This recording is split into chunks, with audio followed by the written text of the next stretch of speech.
We live. We live. PP1 podcast. Ryan, Teddy Wong. He's adopted that nickname for the time being. I'm in my basement. I'm in the dungeon, my dungeon or my cabin. Kind of looks like a cabin. Ted's over at the office tonight, rocking a forest shirt. Looks pretty nice, actually. It's pretty snazzy for a tank top. Pretty impressive. Appreciate it. It's not too bad. I've got my Bug Life hat. You've got one as well. Thank you very much. I do. I can't wait to take a pitch and send it off to them because those guys were super rad to fire off to us. Very much so. Thank you very much, David and Sarah Ayers. And they got their summer skates from us. So great cross branding kind of stuff. I do appreciate their kindness and their generosity, and I hope they enjoy what we've got over there. We are proudly presented on the Dean Blundell Network. We are partnered with Vanna Summer Skates. I was really hoping we'd transition that properly, but you're just standing there, just killing me. That would be. See if I can get it first try. This one. Yeah, there you. Oh, like bang on. I love it. Great job. So make sure to obviously check out Summer Skates. We haven't done a promo in a while. We should probably throw one of those out before the big 100 as well. Yeah, I think it's probably time. I think we're due. We've got a lot of cloudiness going on as well. We've got our friends over at, watch this. I think I'm going to do this right. Manta Sleep. You saw last week that we are now partnered with Manta Sleep. 100% blackout. Ted, you got a pair of those. I have a pair of those. You weren't here last week, so I'm going to get your 2 cents. For the Manta Sleep? Mm-hmm. Okay, so first off, is it considered a pair? It's like a pair of jeans, so it's the same thing. I don't know. Like it's connected. Or like a pair of sunglasses or a pair of underwear? Yeah. Or a t-shirt? It covers 2 things, I suppose. Yeah, I don't know. A jean. A pair of mantas. I don't know. It seems like a singular thing to me. Either way, I do have a pair thing. And they're solid, man. They're great. Yeah. And you can I was actually surprised because I've never used a sleep mask or anything like that, but I popped it on, especially for this summer. I don't have blackout blinds in my room. Stays late. If I want to go to bed somewhat early, it's still bright out there. But I popped it on. And my biggest thing with trying to wear a sleep mask before was the fact that my eyelashes would feel squished or they would hit the top of the sleep mask. But the Manta Sleep, it's weird. It completely cups your eyeball. Kind of neat. And it's this soft little cushion. And yeah, you're good to go. I didn't even notice it was on. I kind of woke up and forgot. It was the first time I'd woken up without just taking it off after, in my sleep or whatever. So I'm like a roller, which is not good. So what I do is I'm a high roller. So what happens with me is I'll put them on and I'll randomly wake up and they're not there.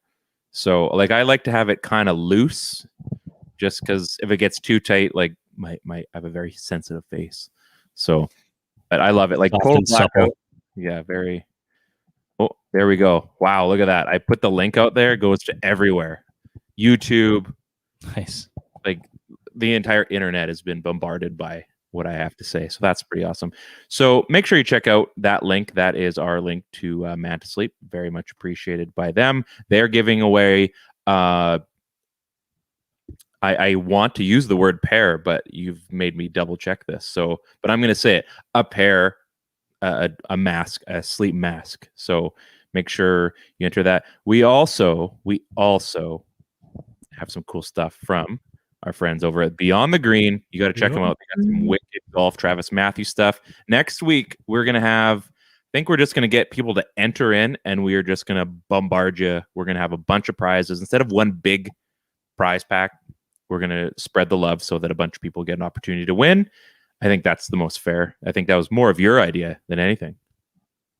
Well, I think the one prize is great, but we have so much swag to give away that I think maybe we've got a lot of loyal listeners and some people that have been there since day one, and it would be cool to give just about everybody that participates a chance at getting their hands on something.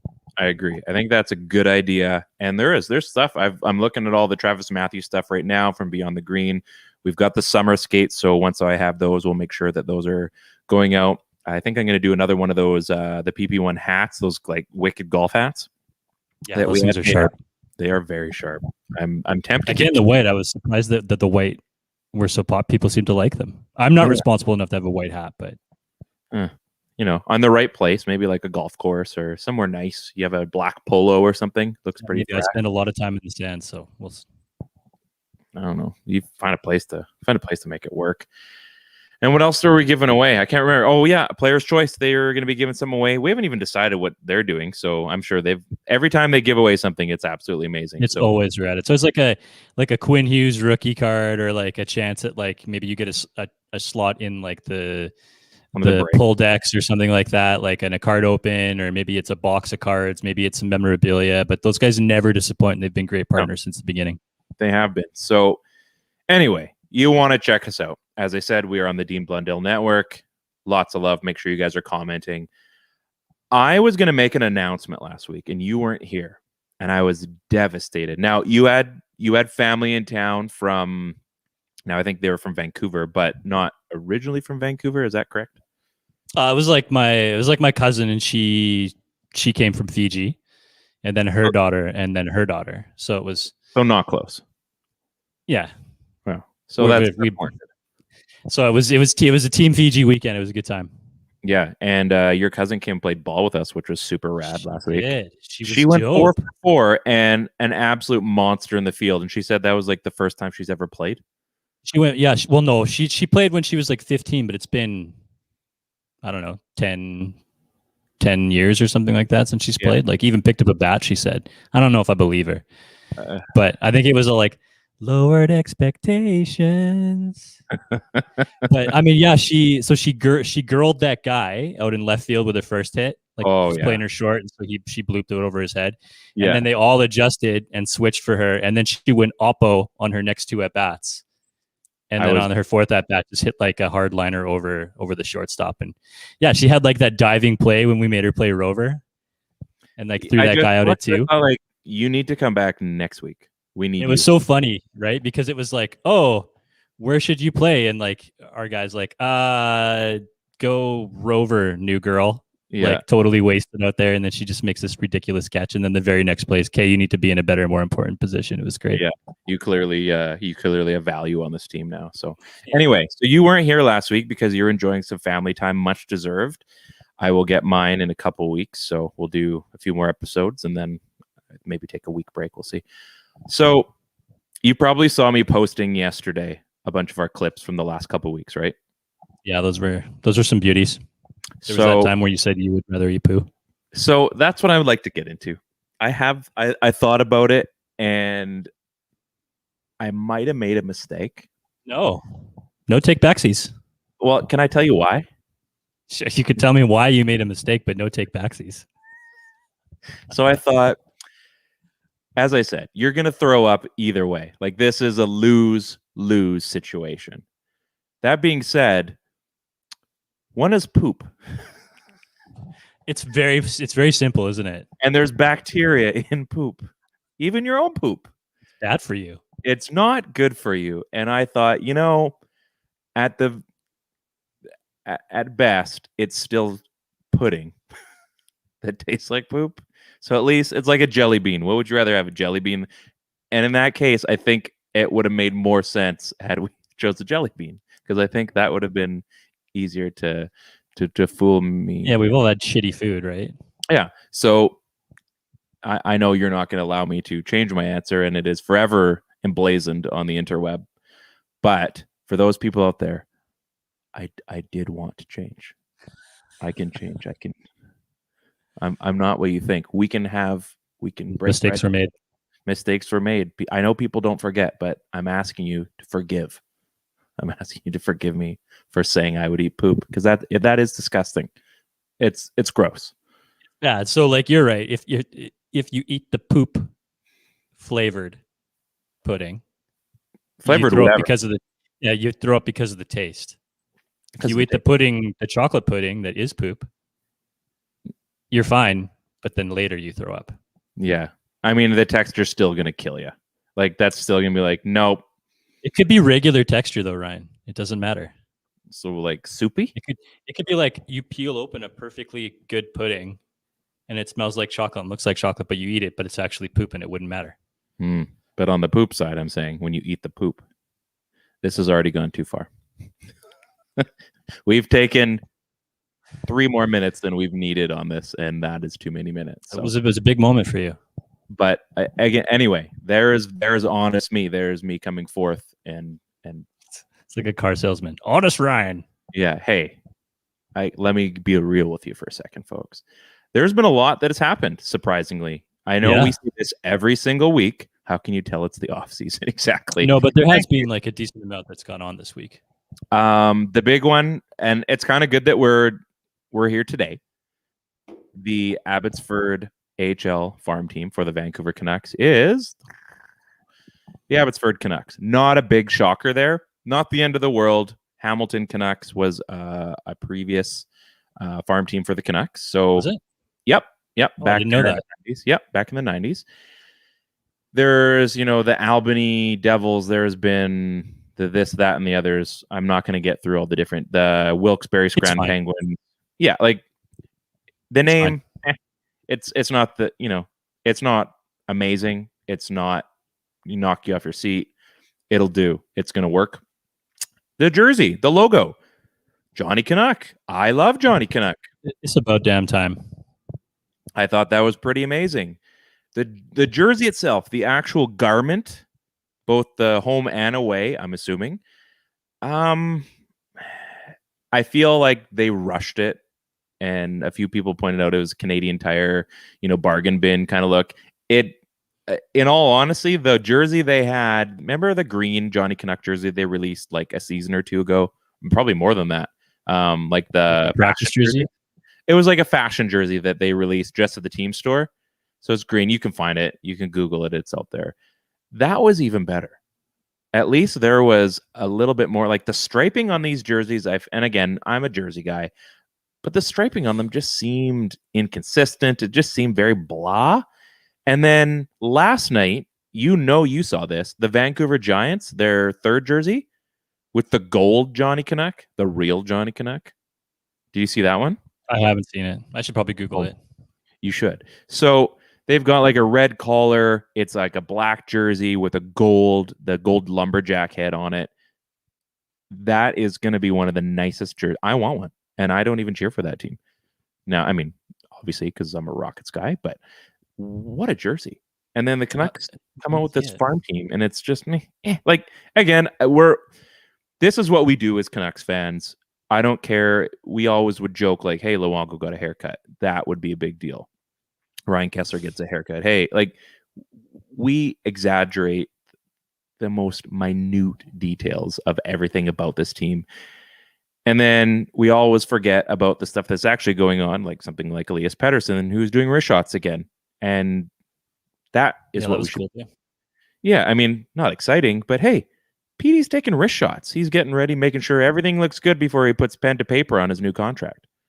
Yeah, to first kick it back, because you hit a couple of things there. First kick it back to that jersey. I am 100% okay with this jersey. Like it's not terrible. I think it looks fine. It reminds me of the Utica third jersey. I mean, it's got the V's on the arms too, right? I mean, even they decided to go with the green for the full-time jersey. But the Utica third at least had like a really nice U on it. Like it was sharp looking. Yeah, but I mean, what do you want on there? Like a big A? Wow.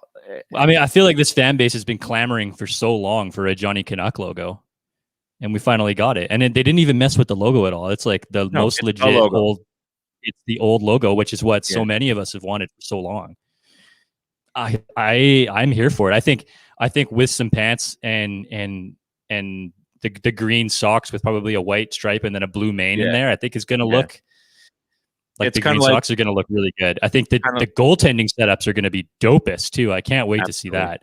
I think it's probably one of those things like the pajama jersey, like we all thought the stick was going to look last year, and then we see them in a game and they actually look pretty awesome. Like their new stick jersey. And maybe the Canadian Tire special, the $30 jersey, the infamous $30 jersey. Maybe that's just the way things are going now. I don't know. And I think this looks better than that, because there were some pretty shitty reverse retro jerseys. And they could have dropped this as a reverse retro last year, and I would have been like Hyundai P okay with it. Yeah. So it's like I said, we we exaggerate on these things because we feel we need to be involved in every detail of this organization, every detail of what happens behind the scenes, in front, whatever. Like, oh, I can't believe they named this as the official pop, or this is the official beef jerky. Like, how come they didn't do McSweeney's? Or this is the official rideshare. Yeah, like, oh, this is the official toothpaste. Like, who cares? I think for the Canucks, it's first off, it's never going to be good enough. Never for this fan base.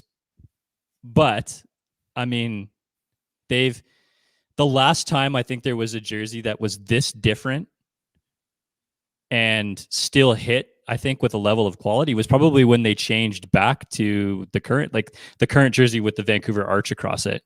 I mean, that was a big change, and I think they did the right thing. And then the fan base wasn't a huge fan of that either. And ultimately, they dropped that Vancouver that people had a problem with. You know what's weird? But it's a big change, and I think they did a good job on it. Yeah, and I think it's just that shock value. Like, we're clamoring for something, and that's what we get. And you're right. I think we're spoiled, is what it comes down to. Because now Johnny Canuck is at the forefront, which means all their merch is going to be Johnny Canuck stuff. No Orca. So everything they do is Johnny Canuck. You'll see the head. You'll see, the full body. You'll probably see some version of remember when the Seahawks did that awful face on third logo, which I do. That was sure shitty. Flat. Like, oh, let's make this. Like, no, you went too far. I low-key think this is the organization's way of being like, let's give this a test run. Yeah. And see if this is what we're actually going to switch to. And if and even I think that the part of them calling it the Vancouver, like that's the Abbotsford Canucks. Yeah. Like, I think people are going to be able to rock Abbotsford gear now. Yeah. At Canucks games and not look out of place because it's going to say Canucks on it. It's just going to have a Johnny logo. And I bet that these Johnny logos are going to start to really, really, really kick off. We're going to see more and more of them. And eventually I think this could dictate a change with the Orca logo to the Johnny logo. So you think this is the beginning of the end for the Orca? This is my hot take. I was going to say, is that your hot take? I like it. I like it. I mean, I love the Johnny Canuck logo. And when the Canucks passed on it and the Giants took it, like the Giants threads have every jersey they've done. They look phenomenal. They're knockouts. Absolutely every single one of them. And especially that red one, it still holds a place near and dear to my heart when Todd Bertuzzi wore that in the Brad May game. Just gives me shivers. It's also freezing down here. So yeah, that one looks so good. I think they did such a good job. I had somebody comparing it on Twitter too, and I can't remember the name. Shoot. I had somebody comparing it to like the Mighty Ducks jumping out of the ice jersey, and somebody else comparing it to the Oilers, like the Oilers third logo on the shoulder with the sprocket jersey, not the sprocket, but the tool push, like the guy. Oh yeah, where he's pulling on the So I heard somebody compare it to that, and I'm like, no, wait, like this jersey? Is a new one. This logo.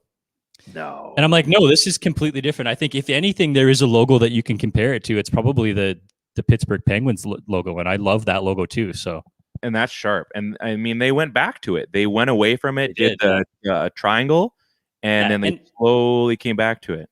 Yeah, and the league needed that, right? I mean, the Rangers had their jersey, Penguins made the change. It was all 90s, right? We needed that 90s sort of 80s flash, and sure. And now they're sort of what's old is new again, and I think we're there. And this logo, obviously, has a ton of history too, and I think it's like the right thing. I love it. Yeah. I mean, we're going to talk soon about the fact that logos with indigenous backgrounds are changing, and I think this is also going to help facilitate that move too. So here's my hope now, because I clamor for absolutely everything and I would like the world from this hockey team. Here's what I hope. Not this season, not next season, but sometime in the near future, in the next 5 years or so. You've seen the original Canuck jersey with like the Vancouver and the Johnny Canuck, the red, white, and blue one. I don't think so. Well, now it didn't. I can't remember if it had the joint, but it had the number on the front, like a football style jersey. Oh, okay. Oh, like those old Hawks jerseys. Kinda, yeah. Like old Hawks jerseys just had the number. Yeah, but it said Canucks. That's where they got like the Vancouver wordmark thing from. I would love to see a take on that with the Johnny Canuck and maybe Abbotsford on there. And again, I want it done right. I would be willing to wait for them to do that justice. But again, I'd be waiting. I want to see them have success first on the ice, and then you can start playing around with all the merch. So, well, but yeah, and we know now that the Vancouver jersey with the where the V and it says Vancouver in it, like the Millionaires jersey. Yeah, we know that works as an A, obviously from the Always 94 stuff, right? So could very easily work with, there you go, with Abbotsford. One more thing, and actually, I'm glad you brought that up. So let's just pick apart this jersey for like 2 more seconds. I'm just trying to find a photo of it. But if you go to, what is it? Abby Canucks is the new name that we go to. Is that what it is? Abby Twitter account. Abby Canucks. I do that right. Anyway, if you look on the sleeve, there's an A, right? Is it the upside down V? Yeah, there's a little A like they did on the V jersey. Subtle little hint that they're going to start bringing those things in. So you're right. I think we're on the right track for this. So anyway, there's going to be a switch, and there's a bunch of reasons for it, and I'm aboard with all of them. Let's do it. Let's rock and roll, Abby. Let's do it, Abby Canucks. You brought up logo changes. Now, I'm sure, again, if you guys have seen the Vancouver Giants, they dropped an absolute fire jersey last night. And actually, you know what? If there's like a t-shirt, I'll commit to a t-shirt. I'm not going to commit to a jersey. I've got a lot of money. You're going to get where you live and what kind of fan you are of. You know what? I'll be wearing. Like, what did you get? I'd be like, that's actually the bad guys. But that's it was a gift. Yeah, I wore it because the last time I wore it, the Kelowna Rockets won. Yeah, exactly. Something like that. So the Portland Winterhawks got a new jersey, or a new logo, I should say, and new jerseys will be on the way. And they went away from basically the knockoff Chicago Blackhawks logo, which, again, anybody that's seen it, they know what I'm talking about. So they changed. Cleveland Indians have made it known that I believe they are changing. They got rid of the Chief Wahoo. Now, for a while now. I did love that logo. That was my first MLB hat. But at the same time, yes, it was good that they've moved away from it. I just loved the logo. We loved it for different reasons, right? Yeah. We loved it because we grew up watching Major League and stuff like that. But I think We've it's like grown up too. It's almost like Aunt Jemima syrup, right? Like I love the syrup. And now you're a little bit older and you know what it represents and what it means. It's like actually not that cool. We're a little bit smarter than we were back then. Calling white tank tops wife beaters. Yeah, it's actually really not that cool. So let's not say it. You know, it's still weird when you hear a woman say it, and you're like, oh, okay, I guess it's okay this one time to say. But no, we're changing. We're changing. So Portland's done their change. Cleveland they're in transition. Obviously, we saw the Washington football team change from the Redskins. Are we going to be seeing the Chicago Blackhawks? Are we going to be seeing the Spokane Chiefs? Are we going to be seeing, who am I missing here? There's other teams. Edmonton Eskimos just changed, right? Are we going to be seeing they were just the Edmonton football team. They did the Washington thing. Yeah. So, but they want to change. They want to change names. There's like Warriors. There's a few other ones in there. Are all these teams, like anybody in question, are they going to be making this change in the next, I don't know, let's say 2 years, 3 years? Do you see like a wholesale change for most of these? Or do you think there's going to be a few teams like Chicago that, excuse me, that was a Vice and Virtue, the first cherry sour crust beer burp. So see like that. You do what you want to do. Do you think wants what the heart wants? Exactly. Do you think like Chicago is probably the one I'm most interested in? Do you think they change, or do you think they've already they voiced how they felt that it wasn't offensive, or that there was tribes that approved of it or something like that? Do you think there's? I think that's what it has to come down to. Like, is that the bar? Is that the thing? Like, listen, we approve of this. It's not offensive to us. Or do you think that woke culture and everyone else can be like, no, you got to change because we hate it? I don't think it's up to them. And that's what I'm asking. Woke culture is what I'm saying. I don't think it's up to woke culture. I think it's up to the people that represent that tribe and logo, right? I mean, it's if they don't like it and they find it offensive, then I'm on board with that. Do you know what I mean? I think obviously it's a very strange, touchy subject, right? I mean, what is offensive and what's not? Like Kansas City Chiefs, is that exactly is that offensive, or is that actually like a sign of respect? I don't know. It doesn't mean that you're paying out royalties to the bands and tribes and cultures of that area. I I don't know. I think the safe way around it for a lot of franchises is probably going to be what you said, and they're probably going to make the switch. But the Hawks logo is going to be a weird one. And I think that's going to probably be the one with the most friction, because that is literally the most famous logo, right? That in all of sports, almost every year, that wins #1 logo, right? Yeah. So I think that it's going to have to be a total meeting of the minds and all people involved in that one for them to come to some kind of decision when or if that gets swapped out. Yeah. So it's a heavy topic, but at the same time, I mean, if everyone else that has been involved is starting to change, I think it's worth talking about, because it carries on. Everybody starts taking notice, and who's next kind of thing. And I know everybody is looking for a target for absolutely everything, but the fact that you are seeing teams change after having these sports, and I mean, these are sports logos. It's a sport. We're talking about entertainment. So I think if they do want to be recognized and have something respected or changed, I think that's the respectable thing to do. So I guess we're going to see what happens hopefully in the near future.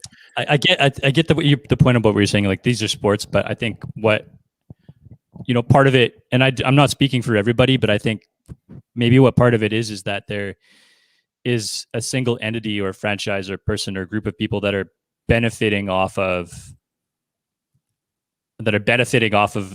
something that rightly belongs to someone else, right? I mean, sure. We went through so much of that in Canada. Yeah. When people first arrived here, they just took land and then they decided to give some back and call it a reservation. Like it's not right. I think the Holtby thing, is as annoying as that was for people, it was right. Hey, if you're going to do a mask with native art on it, why not have a native artist do that and have them benefit from something that they deem to be their culture, right? I mean, so I understand, I understand the point and part of it. Yeah, no, and that's, I think, and we talked about that, I would say, at length when that mask kind of came out, and the right thing was done, and he didn't have to do that, but he saw that, right, and he adjusted to that. So I had a funny thing. This is like it's an offside story. It's a side story. I have like a Polynesian tattoo on my shoulder. It's very obvious. It's there. It's big. It's literally on the screen. I had the choice to go to a Polynesian artist, or I had the choice to go to my friend who I trusted, whose work I appreciate, and I chose to go to him. And I very well could get flack for that. Am I held up against the sword for that because I didn't use a Polynesian artist? Do I get a pass because I am Polynesian? Do you know what I mean? Right. I don't know what the rules are, but I'm telling you that as a POC, this is what I went through, and I haven't gotten any flack for it. But I realize that everybody's different and everybody has different values. I might get flack from other Polynesians about the fact that I went to a non-ethnic tattoo artist to get an ethnic tattoo done. Yeah. At the end of the day, it was sort of a design, and I had him do it, and that's where we are with it. It's an interesting I mean, clearly we could be talking about this. What's right? Exactly. I think we could be probably going on this for a little bit. We have about an hour in total, so I want to make sure we get to everything. We talked about a few weeks ago about the Stanley Cup. Time management, exactly. At least somebody's doing it in this organizational flow, right? Jim Benning clearly didn't have that, but we do at the PP1 podcast. So yeah, we just ran out of time. We'll never run out of time on here. We'll just keep going longer if we have to. So we talked about the two Stanley Cups, right? When it was two pieces, and then when it became one piece, right? Two Stanley Cups plugging my ears. And that too. And I made the comment about how it'd be cool to wear it as a hat, right? And you said, no, it'd be all one. So this has clearly come full circle, and I was giggling like a little kid when I saw this. Andrei Vasilevsky, not the Stanley Cup, but he decided to make the Conn Smythe Trophy into a full-fledged hat. And he wore it, mask, maybe, if you will. And he wore it because it's hollow. Anybody that knows the Conn Smythe Trophy, it's hollow. It's like a, hollowed-out pyramid. And he wore it as a hat on their parade. And that was absolutely amazing. And I thought, you know what? This is why the Stanley Cup could work as two pieces. And then they dented the piss out of it, the party trophy, and it kind of has like the patch logo you'd see on all these like Burton hats now with the half circle and then the flat line at the bottom. So, and then it goes back to Montreal to get fixed, which is perfectly ironic. Also hilarious. Like, what a story. So anyway, side note, trophies do work as hats. Does it go back to Montreal to be fixed, or does it go back to Toronto? Because if it goes back to Toronto, that's just as funny, in my opinion. They said Montreal. Montreal. So that's got to be tough. I mean, I thought that was so good. So one of my guys at work, he found this picture and he sent it through the chat channel or whatever, and it was a picture of Vasilevsky with the trophy on his head, which looks like so just good. Thinking about it again makes me giggle. Yeah, and he just looks like he's just like such a dude just standing there. And then right next to that photo is a picture of Vasilevsky winning the Conn Smythe, like officially in his suit and tie, right? I mean, okay. And it's probably the picture that goes in the hall, like this year's like Conn Smythe winner. Yeah, right. Yeah. And so it's like all I could think of was like suit and tie, Conn Smythe trophy, obviously his LinkedIn photo. Yeah. And then like Conn Smythe on the head, obviously his Instagram photo. Yeah, this looks like, good. You know, you just double up on either, right? So it looks super well done. Super well done.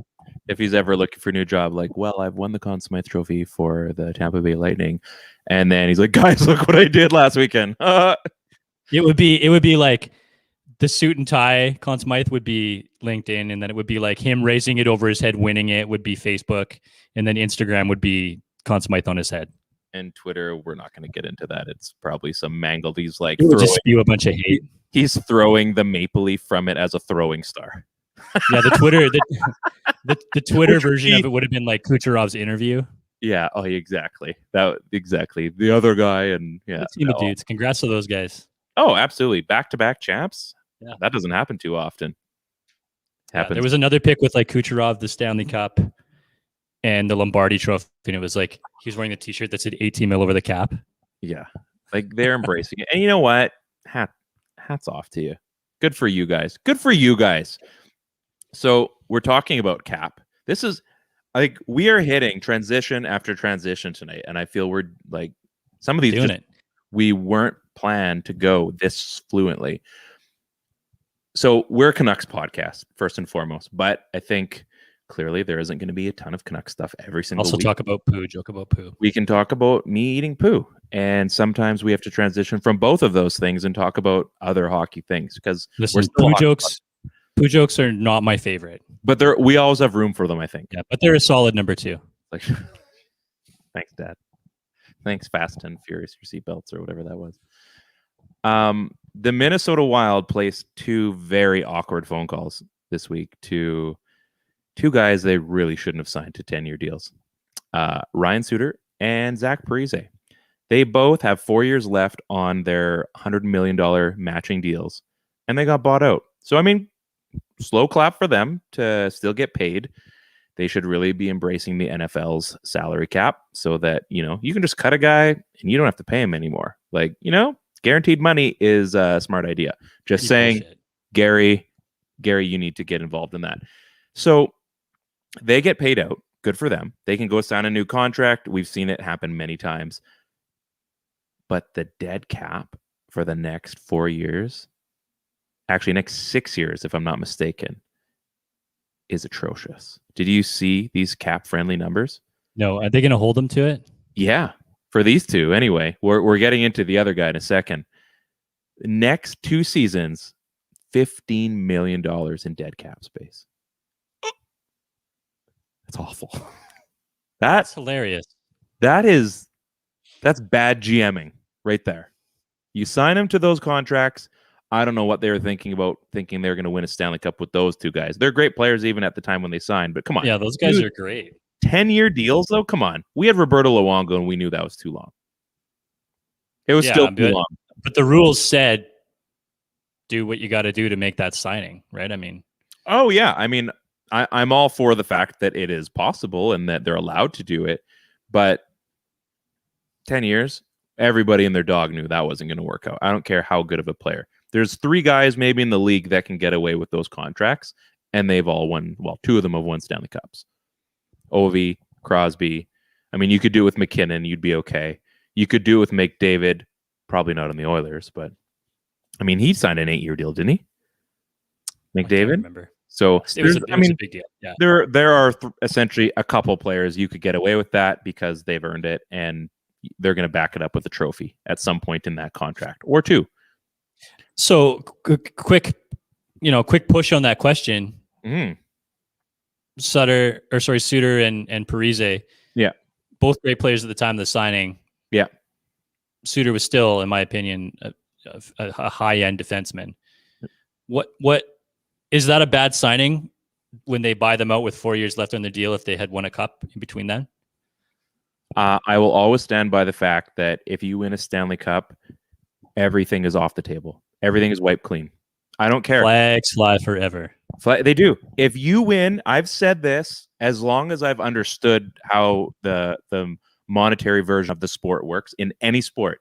I don't care who you sign. I don't care what player it is. If you win the Stanley Cup or the Larry O'Brien trophy or the Lombardi or the World Series trophy, if you sign ridiculous deals, but you win, all is forgiven. And I think a lot of people give it like a 10-year window of we're willing to let all the bad stuff happen because you won. Chicago, great example. Things are starting to look pretty icky. How many cups do they have to talk about, Ted? Can you remind me? How many cups? They got cups, and then they do stuff cups, like right? Yeah, they got cups, and then they do things like trade cornerstone pieces for third-round draft picks and viable defensemen. We weren't getting there yet, but we'll get there right after. So Shea Weber is the other guy, and he's been rumored for 2 seasons because he's had all the injuries, right? And there is a very good chance he will not play next season. So now we get back to really think so? That's what it sounds. I read the report tonight, and it sounds like it's going to be iffy if he plays at all next year. So he needs another surgery, I think. So then lies the question: what about the recap? Because his is still pretty sticky too. I think his is like 6 or 7, right? But I'm sure the league will never let it fly. And that's the thing. So are they going to find some loophole in their, terribly written, version of the CBA where Shea Weber gets off, but Luongo doesn't? It was the most short-sighted thing that they could have done, that the league did do in an effort to punish a team for a poor contract. And it's fine. Vancouver was punished for it. But then punish everyone. Said, they made the punishment unattainable for anybody past that point. And if Montreal, or not Montreal, if the Shea Weber contract is allowed to be scapegoated past that point, if he just goes out and flat out retires because he's done. Yeah.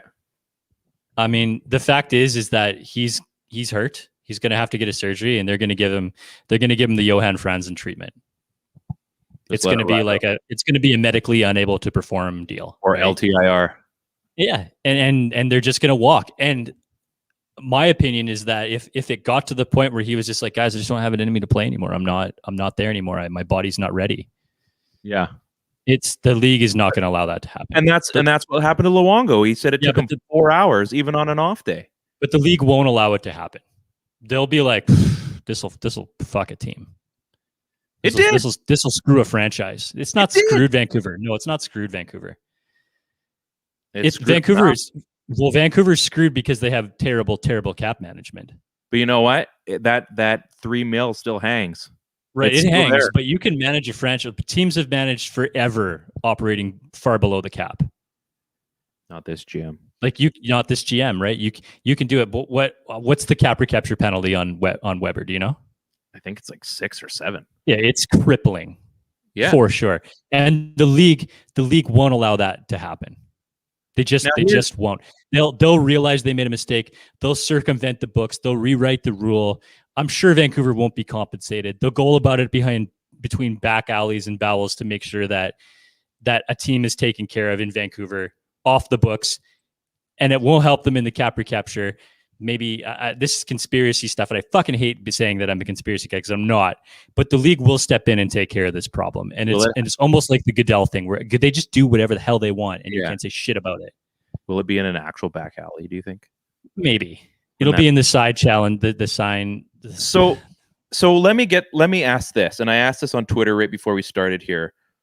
Why does it have to be the team that signed him? Should that contract wherever you go, and I know there was retained salary involved, I think, in the Luongo thing, was there not? Yeah. For Luongo's deal, there's retained salary. So. Yeah. Whereas PK and Weber were one or guy for guy, right? There's no retained salary. You took on that guy's contract, he took on yours, kind of thing, right? Why does it have to be the team that signed the deal? Whoever because he's they're being on, punished for it. No, because they're being punished for making the stupid owns them deal. now. But it should be the team that owns them now. Like, you've decided to take on that player and that contract. So if it happens on your watch, that's still your fault. No, it's not no, the first guy. No, Ryan, I disagree with you. Why? Well, okay, because I can't think of a great analogy off the top of my head. Say you're insured and you roll your truck. Sure. Right? You roll your truck. Yeah. Your insurance skyrockets as a result. Sure. You get your truck repaired. You sell it to me for a fraction of the value because it's been rolled. Okay. I take on the new cost of the truck at a fraction of the value. I insured under my insurance because my insurance is good. I didn't fuck my insurance up. Right. Who has to continue to pay poor insurance? I don't like where you're going with this. I don't like that you're the voice of reason. It's the person that made the mistake. It's in my opinion. And that's a knee-jerk analogy. It might be a dumb one, but that is it's a good analogy. I don't like it, but it's a good analogy. And I think sports are different. And that's where I'm going to stick with that. So you're bang on, and I don't like it. And I'm saying sports are different. So screw you. Sports are different. I'm taking my ball and my glove, and I'm going home. All right. We got to get to our other stuff too. It is so hot in here. Holy cow. Is it really? I'm like freezing. Sweating. Look at me. I'm freezing. That's okay. Did you know Duncan Keith is an Edmonton Oiler?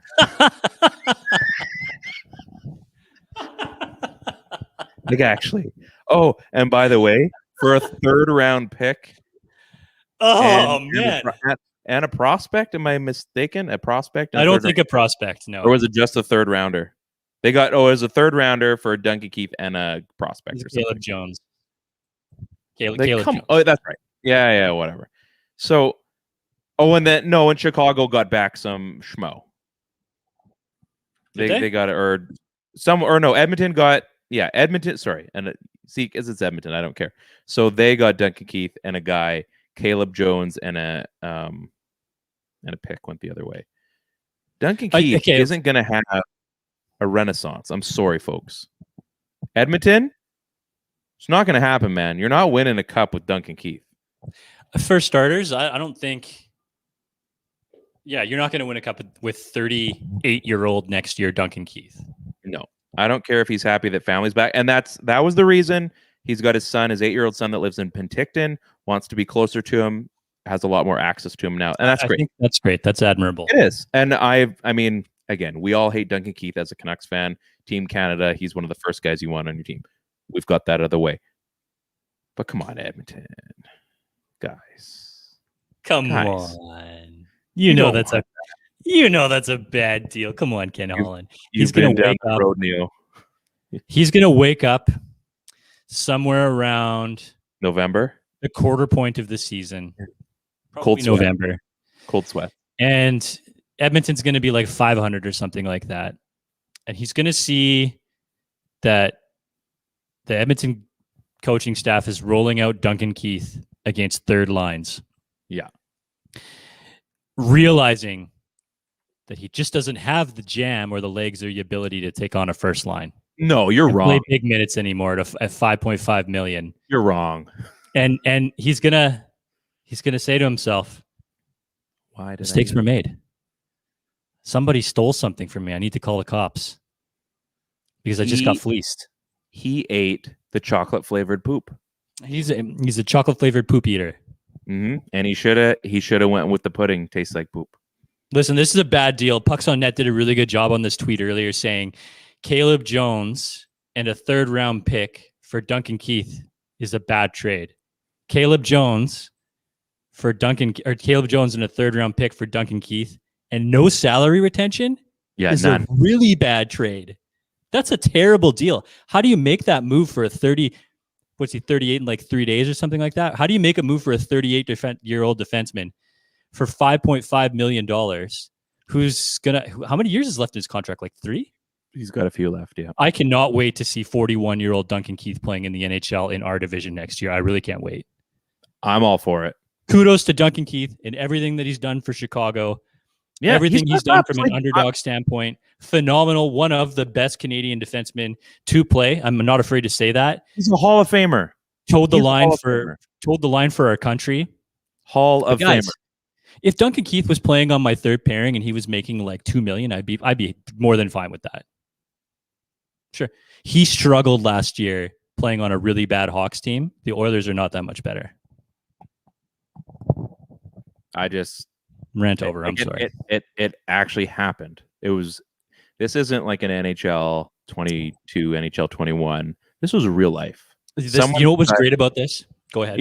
And Jim Benning didn't make it. Is that what you're going to say? Yeah. Look, so because we have this problem. I dunk on Benning from time to time. Enough. Maybe more than time to time. Only on bad deals. And I'm very vocal about those bad deals, especially when they happen, and I stand by them.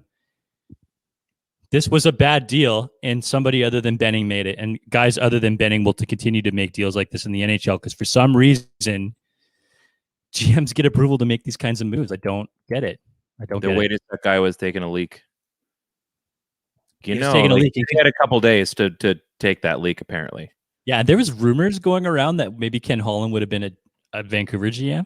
Could you imagine that bullshit? Like, is it that reverse Batman thing? You know, where either you die a hero, you live long enough to become the villain.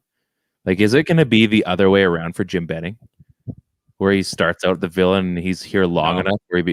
I was just being nice. I was being nice. No, he's not going to become the villain. He's already the villain. He's not going to become the hero.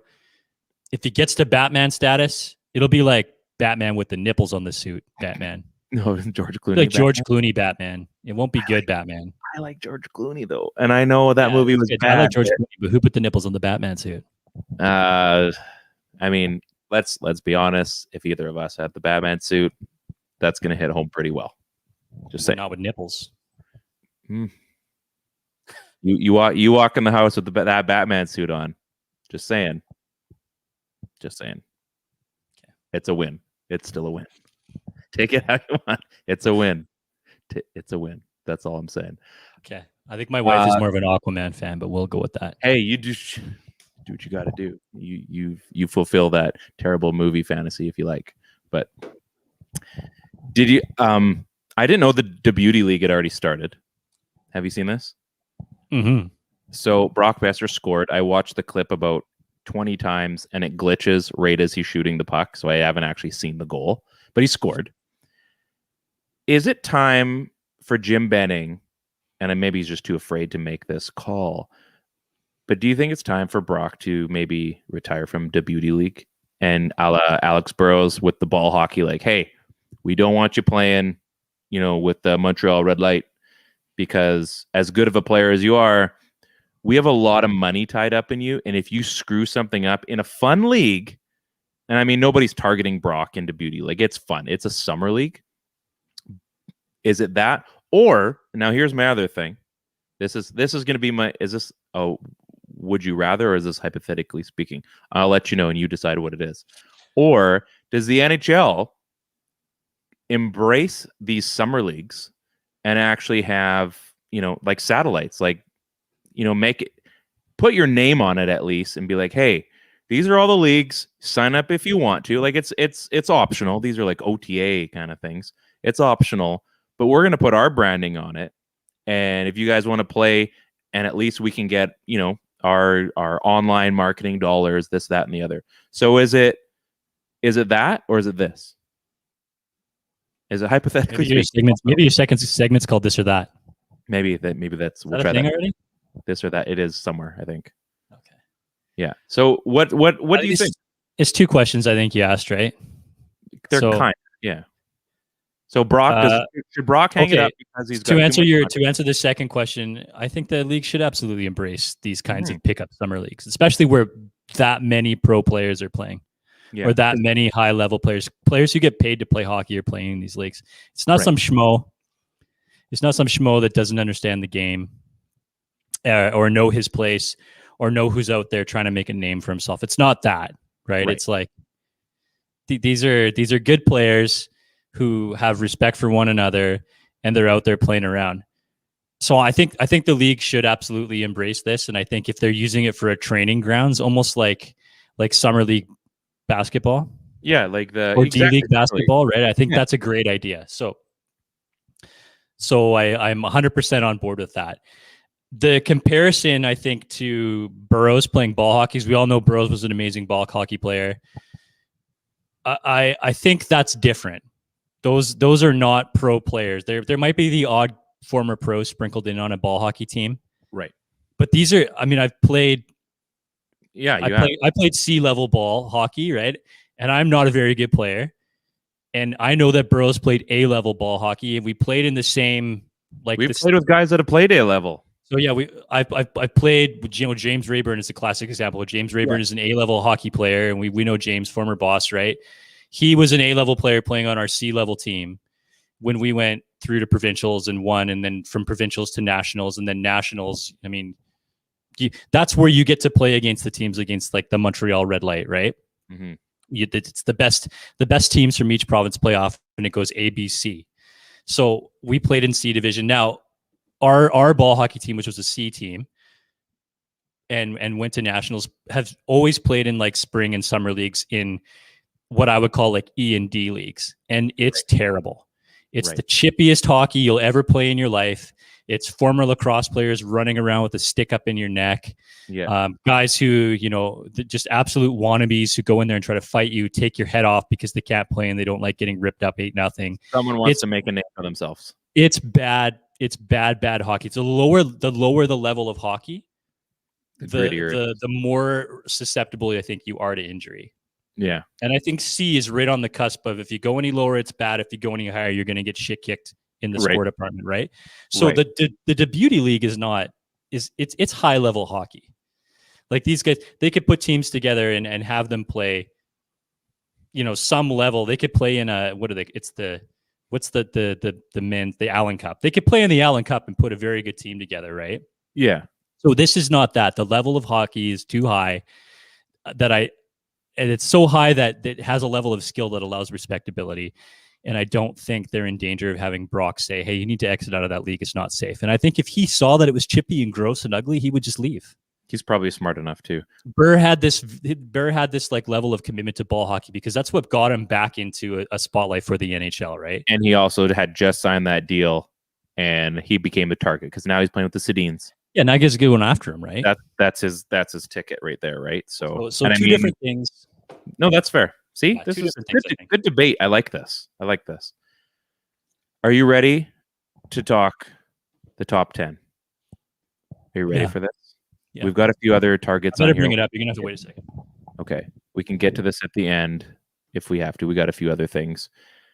I think this is what we need to do. We've counted down. We've counted from the 31st pick all the way down. Now we're at top 10. I think because I confuse easily. It's been proven many times. I think we need to now go from the first pick to 10. Yeah, I think it's a great idea. I think we need to see where the home run is, and we need to eventually get to 10. And I think that's a great idea, Ryan. Great for bringing it up. I appreciate that. Awesome. So we left on what was the Chicago Blackhawks picks. I had them taking Cole Sillinger. I can't remember who you took. And then we knew that the Arizona Coyotes had forfeited their picks. So now we're looking at pick 10. We're going to skip to the first overall. Yeah.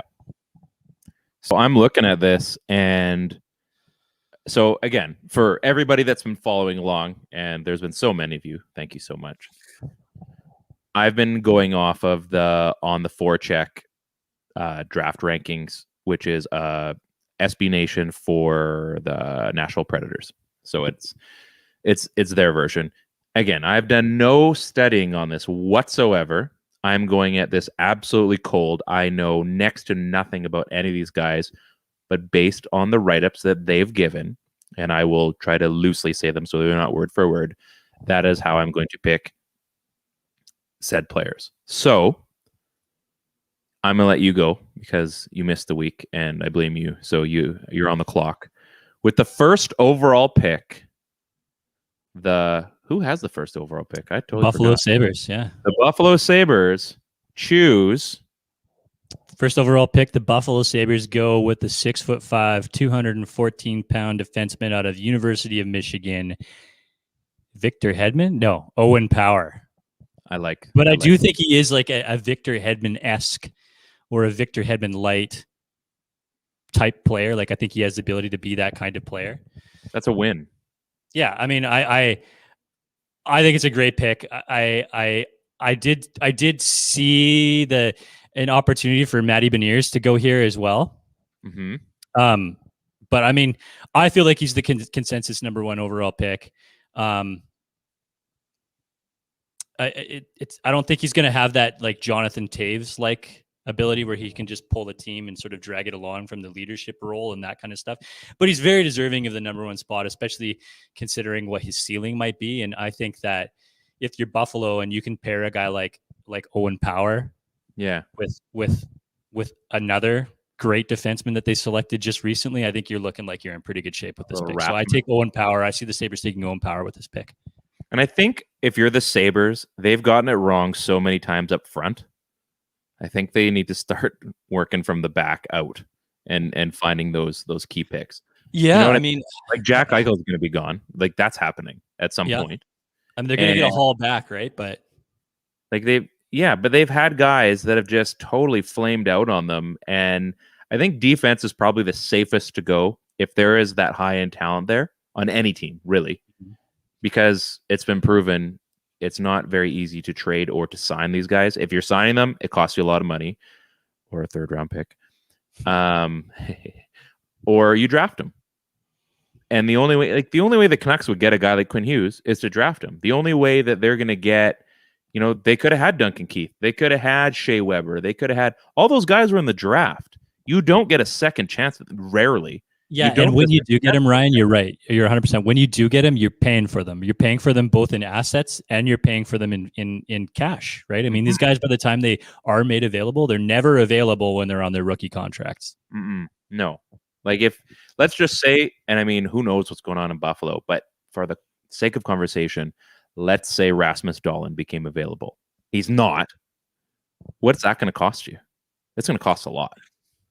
Yeah, you're looking at. I mean, what are they asking for Jonathan? Or sorry, not Jonathan Dahlin, for Rasmus Dahlin, or not Dahlin? What are they asking for Eichel right now? I think like a first, at least a top prospect, or the top prospect, and I think another pick or something. So yeah, it was the equivalent of like 2 firsts and a second or something like that, right? You have to pay for it. You have to pay for it. Whether it's overall value in picks or a player's end picks, it has to be at that value level.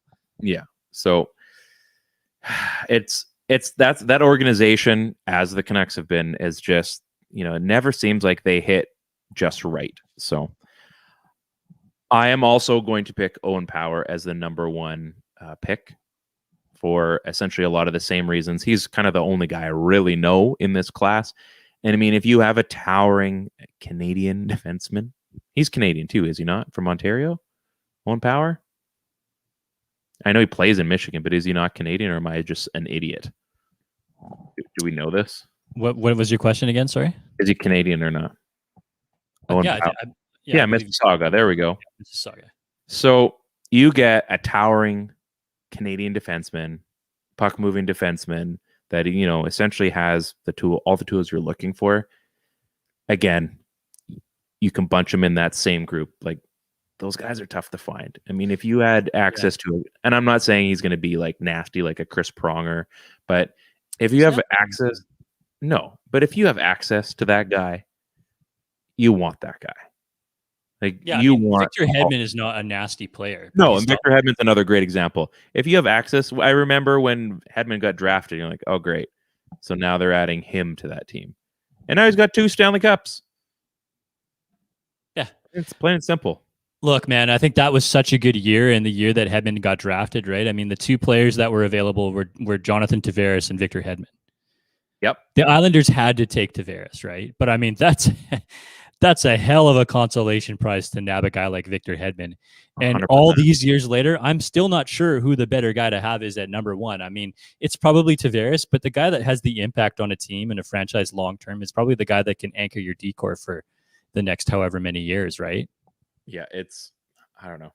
Oh, you were gone and you're back. So I think that's a smart move for Buffalo tough to say if they're actually going to make that pick, but I think defense makes a lot of sense on that team because they've just hit they've hit home runs on those forwards. It just never seems to pan out for them. So defense is safe. I mean, they have a chance to do what Anaheim did when they got their hands on Pronger and Niedermeyer. If Owen Power turns out the way that they project him to, and you do it for free.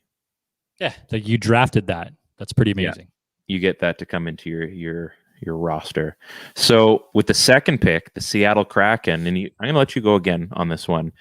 Seattle, the first ever draft, and they will have just done their expansion draft. Is that correct? Or is it draft first and then the expansion draft? We still don't know, but I believe it has to be the other way around. We really should be prepared on this, right? You think so? That I just don't know. Yeah, this is fun. This is a fun one. The Kraken taking number 2. I'm a little bit pissy that they walk into the league with the second overall pick, but I mean, they take Matty Beniers, right? I mean, you have to go for a player like Matty Beniers. I think there's a case for a guy like Eklund here, but I mean, dual, well-rounded forward, really high motor, very high character guy. The analytics crew won't think that, but he is a character guy. I mean, in my opinion, this is the future Kraken captain. Wow, he reminds me a lot of Jonathan Toews. And that's probably a best case scenario, but he's got that Taves factor where if he just plods along for the rest of his career, potting 75 points, doing everything at both ends of the rink and having like a ridiculous amount of leadership, that's your guy. And I think the Kraken would be super happy with that. Fan favorite, scores goals. What's not to like? And I mean, there's your center. He's not going to be your starting center, but he's going to he's going to get an opportunity to be that guy within the next 3 to 4 years. Maybe. If they ever get their chance to put their hands on a player like, I mean, obviously Chicago lucked out drafting Taves and Kane. But if they get the Kane side of that pick later on and you pair him with the Matty Beniers and he turns out to be a Taves-like player, Taves is a high expectations, but he's that type of player, I feel like. I think you can strive towards that. I mean, those guys do exist. Like Jonathan Taves isn't the only guy that's like that. You know what I mean? Like there are other ones, but great example. Like he's the new version of what that player is. I mean, I guess to a degree was Steve Yzerman kind of that way. Yeah. I mean, again, or Joe Sakic, or like those guys do exist. Yeah. Those guys were a little bit different, right? They were that sort of cut under the Marios and stuff like that, right? Where they were consistently 100-point players, but they weren't capable of putting up like 150 points. Yeah. Yeah, they're not amazing, right? That when Yzerman really took off was when he expanded his defensive game, right? So Beniers comes fully capable of taking on a defensive center role right off the bat. So I'm going to go with the guy that you thought might go first. I'm going to go with William Eklund, not the guy that has all the hockey rumors, the guy from the SHL. He's a forward. Blogger, right? This guy. Exactly. You're getting a guy that has been all over the place on all these mock drafts. The guy can shoot, the guy can skate, he can pass, he's evasive. You get an instant impact guy on the team, and he's probably going to start for them this season. I don't know what their team's going to look like, but I mean, Vegas made it work with a bunch of their guys, so who's to say that he doesn't start, opening night on that team? And it gives you something to talk about right away. You get a goal scorer. I mean, defense is nice. I hate the position, but it's probably one of the most valuable in the sport. Obviously, having a great goaltender is a big one too. But you get a guy that scores goals, and you know what? Hockey likes scoring. And a new team in the Pacific Northwest, there's lots of goal scorers down there in the dub. And to get that first game, because their first game against the Canucks, right? Mm-hmm. You see a guy like William Eklund, Swedish player, goes in. Boom. First goal against the Canucks. Everybody's talking about it. No, obviously, he plays more than one game, but you know what I mean. I think he is the guy. I think you go for the sexy pick at number 2 because he's still there after Owen Power goes. And, Seattle does not miss on this one. My 2 cents. Yeah, I can't argue with that pick at all. Good. Quality player. I mean, I was very close to picking Eklund in that spot too. I mean, you're not going to be wrong in these first 4 to 5 guys, right? Like it's personal preference, I think. Yeah. What do you feel your team needs, right? Yeah. And they have nothing. So they need a goal scorer. Yeah, that's great. There's nothing there. The cupboards are literally empty from the top to the bottom. So I like this pick a lot. So good on you. That's a good pick. Okay. And at pick number 3 is the Ducks. I'm going to go first on this one. Okay. The Anaheim Ducks are somehow back in the driver's seat, and they get a nice little early round or top round pick. So we're kind of reversing here, and I have a feeling you're going to do what I just did. Matty Beniers is going to be my guy that's going to go to Anaheim, and they've had some struggles on that team, but again, I think a breath of fresh air. The U.S. program, the college program as a whole, and I'll include the U.S. development program as well. That is becoming a very, very scary place to come from. It's not the CHL anymore. It's not overseas.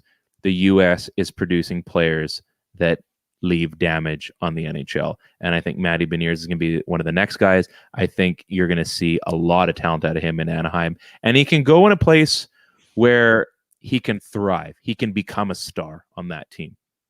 You know what I mean? They've parted ways with a few of those players.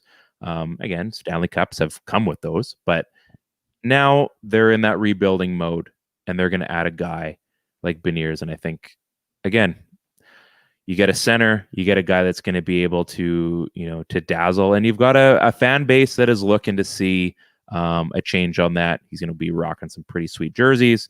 He skates well. He can score. He creates open ice. And centers, like defensemen, it's the forward version of a defenseman. Essentially, the guy's setting everything up. So, from what I have seen, looks like a smart player. I think Anaheim hits a home run on this guy too. Yeah, and I think he makes sense there too. Like I said, it was a nice coin toss. Who's ever sitting in this third spot is really going to be happy with whoever falls to them. For sure. Who's your Mighty Ducks player? Yeah. So at pick number 3, I have Anaheim taking William Eklund. So in my opinion, at 3, the Ducks bag, in my opinion, the most NHL already player in the draft. Just like you said, he could play this year, right? So they're happy to select him. They're also happy to take Beniers at this spot too, but they're happy to take William Eklund, knowing that they can insert him directly into their roster, probably play from day one. Already seems like a seasoned veteran playing out in Djurgården in the SHL. That's a very good men's pro league out in Sweden, so you're feeling good about that. And honestly, if we were to look 5 years from now, maybe look 8 years into the future, even, it's very possible that Eklund ends up being the best player selected in this draft, and we don't even sneeze at the fact that he could have been the number 1 player when we do the classic hockey news revisit of picks 10 years later down the road. Yeah, and I think it's been said, again, from what I've read on there, that 1 to 7, not necessarily 1 to 7, but there's probably a valid case to be made for 5 of those guys, depending on what you feel is the need for said team. So you're going to pass on somebody, but you believe there's a guy just as good in these top 5 spots for sure. And it does fizzle out as you go. There's a goaltender that we'll probably be talking about quickly. But you're right. I think Eklund's probably going to be that guy that's going to be the top one. I mean, we all thought Nolan Patrick was going to be, he was the guy, right? And he hasn't, and maybe he still can be, but he's not looking like it. Oh, you went on mute for a second. You're on mute there, bruh.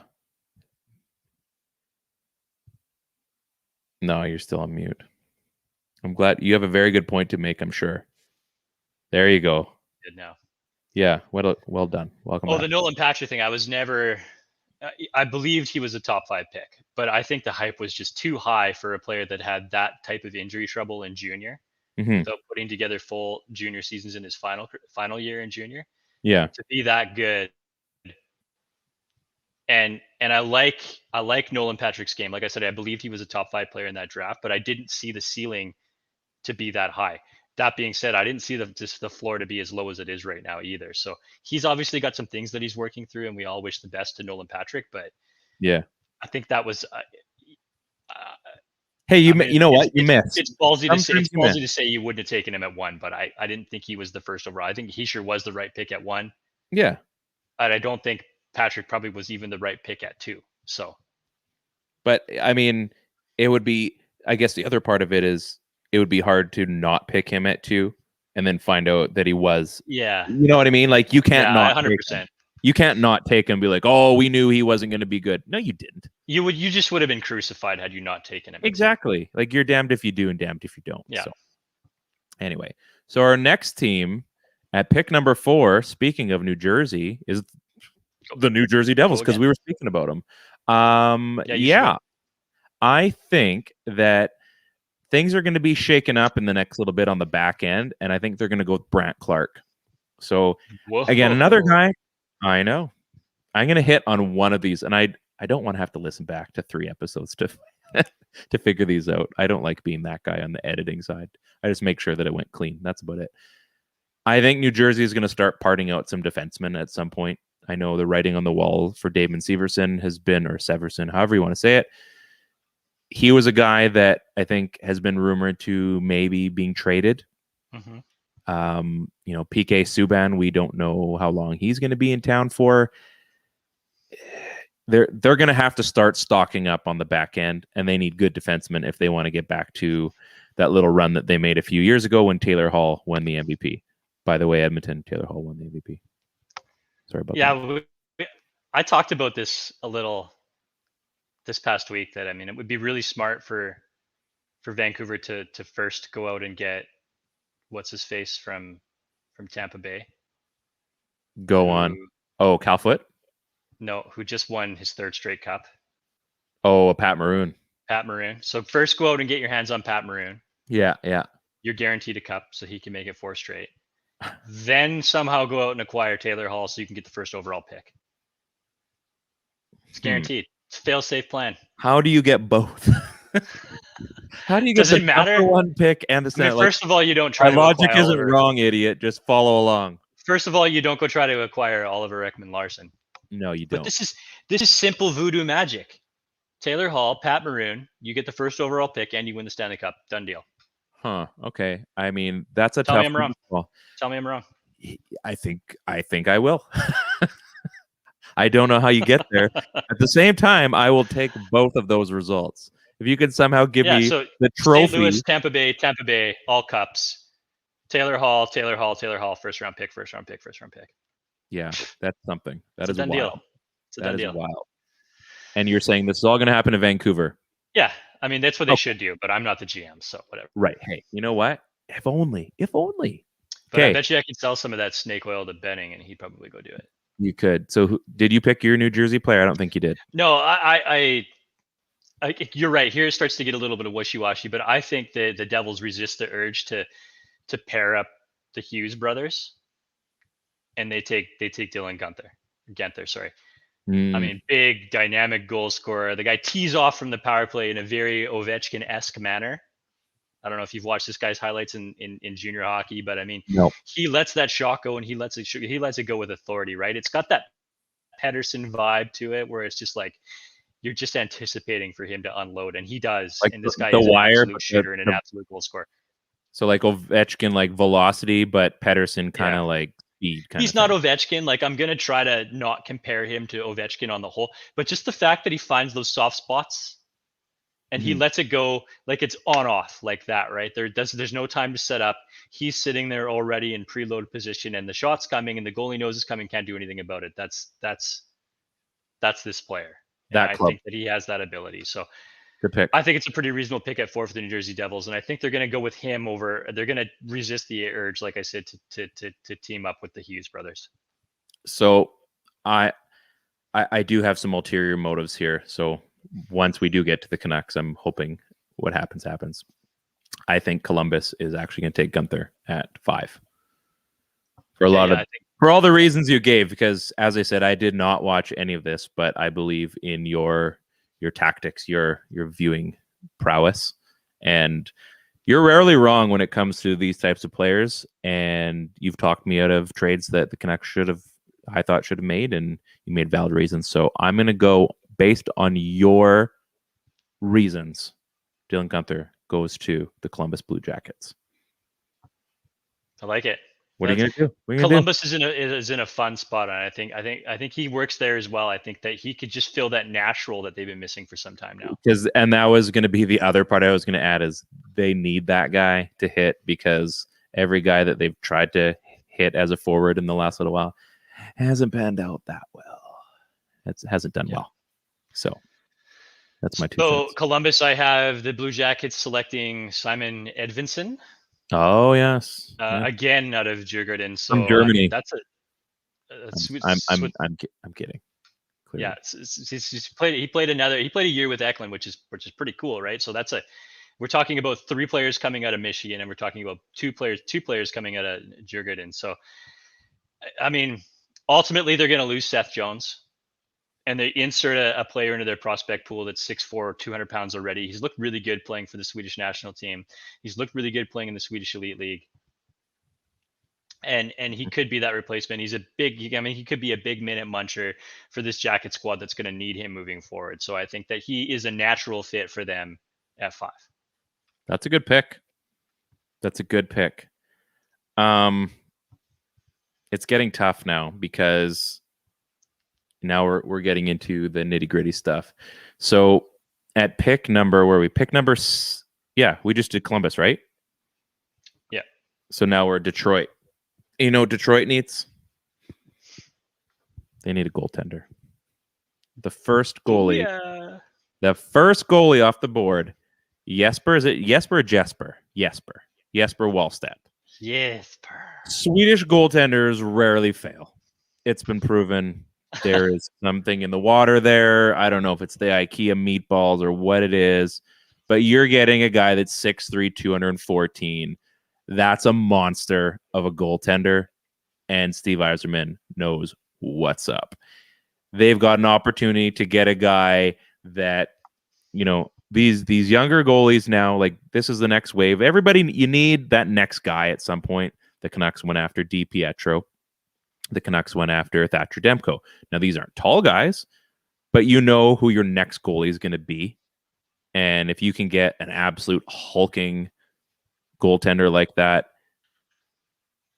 you do.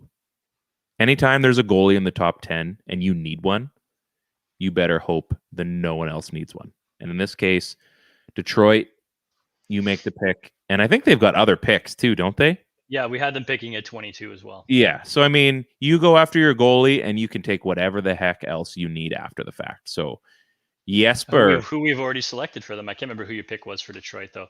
Yeah. I had Detroit taking Coronado at 22. There you go. I don't remember who I had, but hopefully you know. So, yeah, they're going goaltender. Pick 6. Pick 6. I like it. I mean, I don't have Detroit selecting Jesper Wallstedt, but I feel like there's a very good chance that he goes somewhere between, 10 and 1. Just because I think that someone needs a goalie. Yeah, he reminds me a lot of Markstrom, but he's got better pedigree than Markstrom does. Better start. And I think Markstrom being taken in the second round, going to Florida, I think teams know what they can develop in a goaltender like that. And if anybody's going to be patient with him and let him develop for the next 5 years, he's obviously going to turn into a very good goaltender. Absolutely. Yeah, so I like that. At number 6, I have Detroit taking Luke Hughes. So, okay. Yeah, University of Michigan commit, elite stride. He's the tallest Hughes brother. That's got to count for something. And it's really what, in my opinion, the Detroit Red Wings need long term.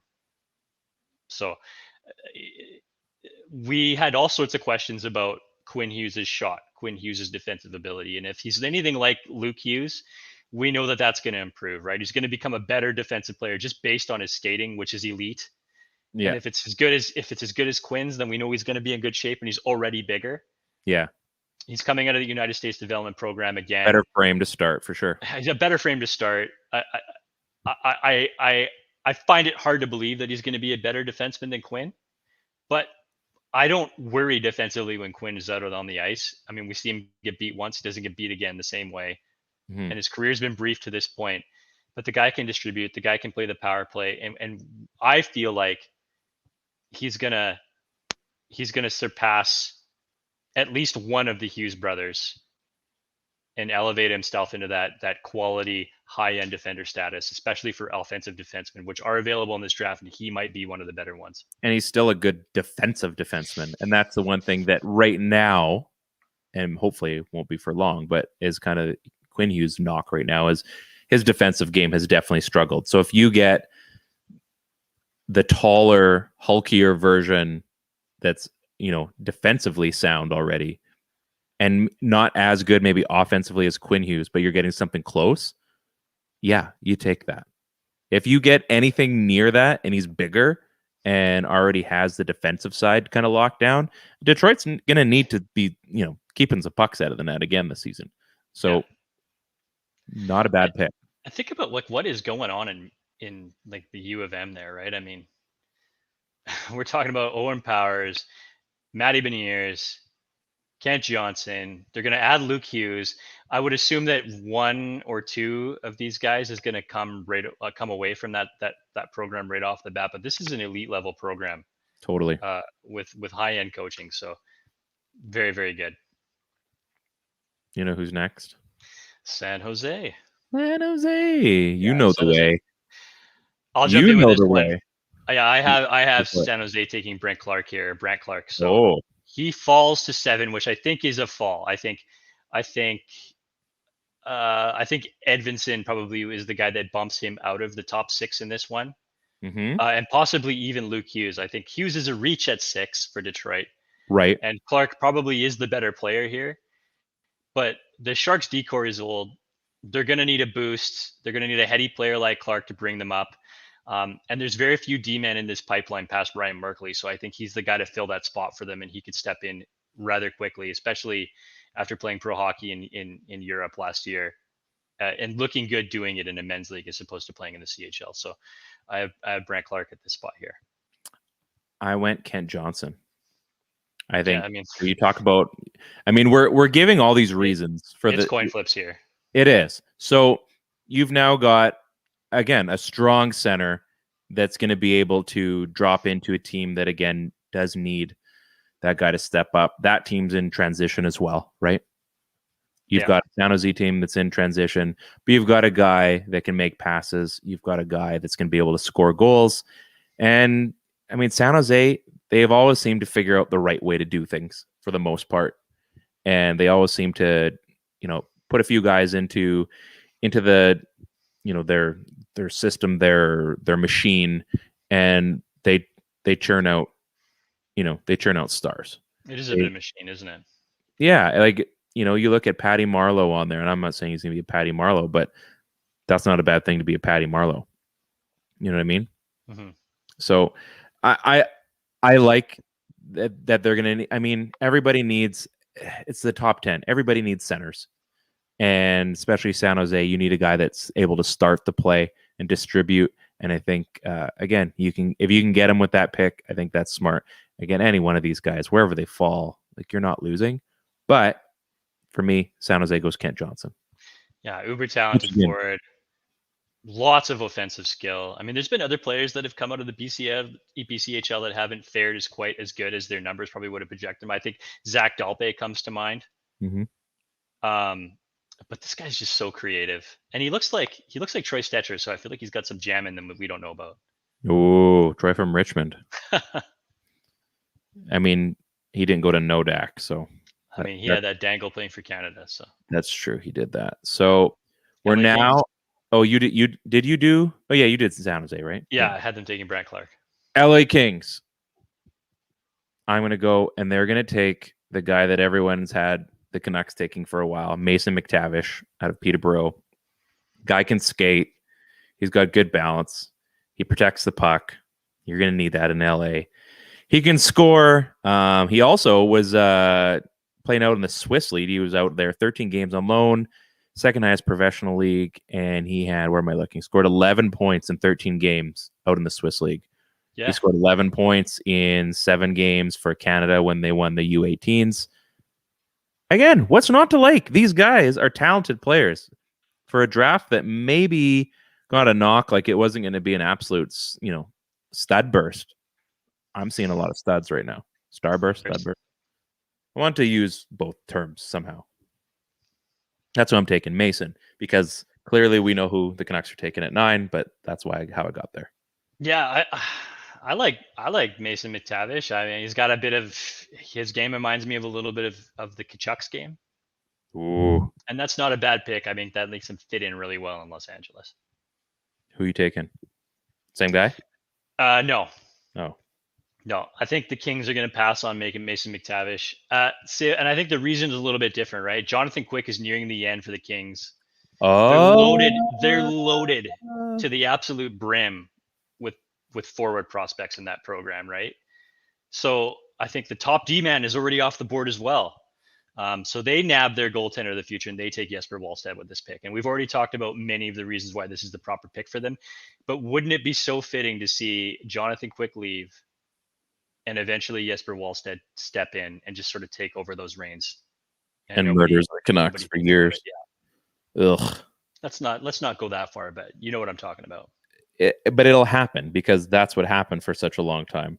And hopefully he's not as much of a jerk as Jonathan Quick. I think it's a very, very adequate reason for them to select a guy like Wallstedt at 8, who either will fall and go where he probably should go, somewhere between 8 and 12, mm-hmm. or he could get nabbed a little early. And I think the early pick was what you said, right? Taking him in Detroit. Or I think there's only a few. Yeah, there's only a few teams that I think want a goalie. Yeah, and I think San Jose is a guy that could take a goaltender as well, sure. right? I mean, yeah they kind of need one too, don't they? Yeah. So we're a Canucks podcast. It took us about 20 minutes to get here. We got here. They take Luke Hughes. The Canucks take Luke Hughes. Wow. They have two. I've been trying to get there. Wonder Twins unite. You get both. You get a little bit of I'm Quinn Hughes and my little brother playing, and then your little brother makes an impact and he's on this team within 2 seasons. You wait for a guy like Luke Hughes. You let him develop. You let him do his thing in college. Quinn's going to eventually show him the ropes. He gets a training camp with the Canucks at the very least. Might even impress in enough preseason games. They'll get probably 6 of those. And you send him down and you just let him develop. And when he's ready, by then you're going to need him because you're going to have Quinn's going to be, well, he's probably going to be ready to sign the big contract. Mm-hmm. I mean, I don't even know what's going to be going on the back end. Jack Rathbun's probably going to be ready for his first, taste at a good contract. If his is a bridge deal, like we're going to have a lot to talk about at that point. But in the meantime, they take Luke Hughes. Vancouver goes nutty. They forget about the Abbotsford jersey, and everybody's happy. Yeah, I see that being a very popular selection. I think it's hard to hate on that pick. But I think it's because of the fact that they have a guy like Rathbone and they already have the best Hughes, in my opinion, that's probably not the right pick. And I do have them going early to Detroit in this spot too. But I see a universe in which Luke Hughes goes to the Canucks, and whatever. That's cool too. P Zaniac 89. That is a good point. Usually you don't see the college guys. It's pretty rare. It's pretty rare, I think, if they do, because I think their college season's already going. That's probably correct, right? So maybe development camp at the very least, and unless he just absolutely knocks everybody's socks off, I mean that's possible. But yeah, I mean there was funny things going on when Quinn Hughes was playing. He was playing for men's leagues and he was playing for United States, not men's leagues. He was playing for like the United States like men's team, right? Mm-hmm. But yeah. Guy makes a good point for sure, and if he does get here, then I'm cool. I'm actually cool with many of the picks that we have options for at this point. Thank you. Mostly mine, I hope. Yeah. So you're on the clock. For me, based on my board, the Canucks have their pick of Mason McTavish and Ken Johnson here. I think are the two reasonable ones that they have that they could go for. But I think the Canucks decide to go with Kent Johnson. That's a good pick. Creativity, puck handling, just the pure God-given offensive ability. And yes, he's slight, only 167 pounds. But so was this other Canucks forward, this Canucks creative offensive dynamo that we currently know on the roster. Yes. Who people used to dog on just obsessively about his weight. Yeah. In Elias Pettersson. And I think that just because he's such a dynamo, that I think that the similarities in what the path that he has to take that Pettersson took is a different player than Pettersson. Yeah. That he does things on the ice and he doesn't do them all the time. So it's going to be a matter of putting him together with consistency. He does things on the ice that I just don't see other players in this draft doing. And I think that he's shielded a little bit having a guy like Pettersson on this squad that can sort of take the burden on offensively that he doesn't have to, and that he can take time developing in Michigan. And by the time he comes up, he's going to be like, sorry to cut you off for a second. Yeah, no. He's going to be a third line center to start anyway. Like he's not going to be getting the minutes. Bo's going to still be there. So you're going to be under the tutelage of those two guys, hopefully still. Yeah, and ideally you're looking at him walking onto the roster when Miller is like age 31, right? I mean, maybe 30. But I think that's very reasonable. Right now, as it stands, he's not even the best player on his own squad. But that squad also has Owen Power and Matty Beniers on it. And it's going to have Luke Hughes on it soon, right? So pretty soon, this is going to be his team. It could be very possible that Beniers makes the squad in Seattle right off the bat. Same with Owen Powers. And who do you think the offensive burden is going to land on? It's going to land on Kent Johnson. It's going to land on Hughes. Yeah. And these guys are, because Michigan's always competitive. These guys are going to carry the load. He's going to continue to develop, and whatever team gets their hands on Kent Johnson is going to be really happy with the pick that they got. Absolutely. So I'm actually really happy about that. I didn't do that on purpose, but I like it. I mean, now and I still haven't seen like a clip of any of these guys, but just talking about them, I'm excited for this draft because now I'm looking like that's a guy that makes sense. Like I do like seeing all these teams. I like knowing that a team gets, I mean, value is always great, but again, I don't know enough about these guys to say value was left on the board or whatever. But I like knowing that a team gets a guy that makes sense for them. I don't care if it's a team I hate. If it makes sense that they get a forward they need or a defenseman that there's no reason they should be on that team because they're too good, and now we have to face that player as a Canucks fan, right? It's always nice to see when you look, because the league's getting better. You look at, we talk about where Wallstadt's going to go. He's going to go somewhere that needs a goaltender. Yeah. And he's going to be thrust into the spotlight a lot sooner than maybe he would be on a team if somebody was taking a waiver on him, kind of thing. Like, you know what? We don't need anybody. Let's take a goalie. And it's going to make sense. Yeah. Yeah. It's going to make sense. I like seeing these guys. I like knowing they're going to a place that they're needed, not just for the sake of it's best player available, whatever. So I might as well go ahead and just make the 10th pick too, which goes to Ottawa. And I said the two players they had their choice from were obviously Mason McTavish and Kent Nilsson. Yeah. So I have, or Kent Johnson, sorry. I have the Ottawa Senators taking Mason McTavish in this. There you go. There you go. Bowling ball forward. He's got that sniper's release. He loves to mix it up. I mean, the Sens are going to be a nasty bitch to play against with a guy like Tkachuk and Mason McTavish in this lineup when they get going. So, hey, I think they're very happy to select him at 2. You know who's going to develop him? You know who's going to be developing Mason McTavish? Yeah, the Burrows game could run off real well on a guy like Mason McTavish. I was going to say Pierre Maguire in Ottawa. Oh, yeah, that's right. I forgot about that. That's also really funny. Whoops. We're already at an hour and a half, so we're not going to be losing anybody. We're not losing anybody at this point. If you want a long one, next week's going to be a long one, I think, too. Yeah, he could be double Dion'd. Yeah, he could be. He could absolutely I really liked where you've been. Thanks, Pierre. I'm gonna go back to college. Thank you very much. You've already picked this guy, but I think that they're gonna need another defenseman, and Mr. Simon Edvinsson out of Frölunda. Basically, big wingspan. We like that. Frölunda, or is it Djurgården? It could be. They've got Frölunda on here, so I'm gonna go with Frölunda. No, so. right. Raw talent. This is what On the Forecheck has to say. He's got a ton of raw talent, directs pucks to the net for good rebounds and tip shots. I mean, Ottawa's going to probably need a lot of that. He's decisive in transition, which is great. I think that's the other thing, too, is knowing when to peel off or knowing when you can pinch or knowing when you have to hang back.